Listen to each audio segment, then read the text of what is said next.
추석 한가위 민심, 이 민심은 엄동설 한가위였습니다.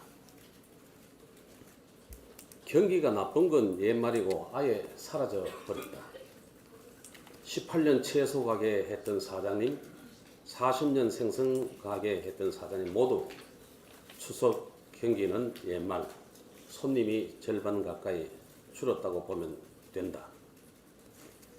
그런데 예년과 다른 게 뭐가 있느냐 하면은 이분이 그 다음 말씀 이어갑니다. 장사되고 안 되는 건 내가 참아내면 되는데 문 대통령 조국 임명 해치워버리는 거 보니까 나라가 어느 쪽으로 가는지 도저히 알 수 없다. 자유한국당 꼭 좀 지켜달라. 이게 추석 민심이었습니다. 비가 오는 가운데 진행된 조국 임명 반대 서명과 시위에 우산을 받쳐 들고 있으니까 대신 피켓 들어주시는 분 하시면서 이렇게 말합니다. 그런데 한국당 너무 약하다. 더 열심히 싸워라 하는 따끔한 말씀도 해주셨습니다. 추석 연휴 기간에 발표된 여론조사 결과도 마찬가지입니다. KBS와 SBS가 조국 임명 잘못됐다 하는 여론이 10% 이상씩 잘했다 하는 것보다 높았습니다. KBS는 임명 잘못됐다 51.4, 잘했다 38.9였습니다. 그런데 이거 한번 소개된 다음 여론조사 결과 보면은 정부가 가장 먼저 계획해야 될 과제는 경제가 44%, 정치 15%, 언론 14%, 사법개혁 13%로 나타나 있습니다. 사법개혁이 먹고 사는 문제 해결을 해줄 경제개혁의 3분의 1 수준입니다. 조국이 세상 이슈를 다 덮어버리는 사이에 청와대와 여당은 추석 밥상에 그러니까 바로 직전에 11일 날 과대 과장 광고 뉴스를 스스로 발표하면서 국민을 희망하고 나섰습니다. 9월 11일 취업자 수 정년 동월 대비 45만 개 늘어났다. 경제가 좋아지기 시작했다.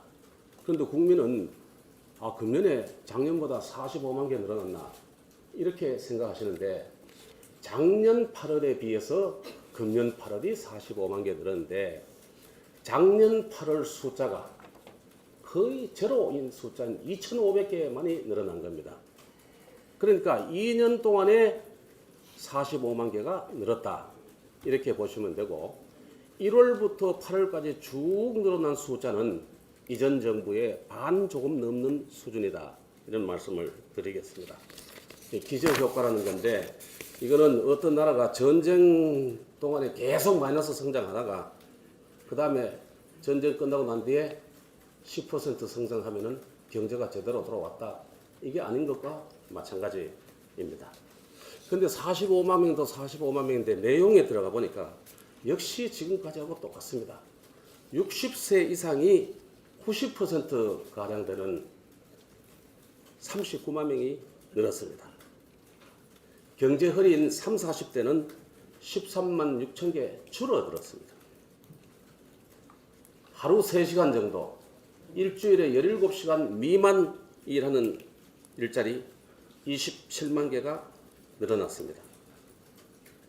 집에서 농사일도 없고 돈 안 받는 과거에는 한 명도 안 늘어났던 농업에서 역시 6만 개가 늘어났습니다. 제대로 된 일자리인 제조업과 금융업에서는 오히려 7만 명이 줄어들었습니다. 문재인 정권에 분명히 말씀드립니다. 경제, 안보, 법치 이 대전환 요구하는 야당의 목소리, 국민의 목소리 경청해 주시기 바랍니다. 민심은 정권을 세울 수도 있지만은 성난 민심은 권력을 엎을 수도 있다는 점 명심해 주기 바랍니다. 자유한국당은 문 정권 이전간의 경제실정백서 징비록을 발표를 했습니다. 이어서 이번 주 중에 2020 경제대전환 프로젝트, 대안 프로젝트 민부론을 발표할 예정입니다. 국민 여러분의 관심과 고견 기다리겠습니다.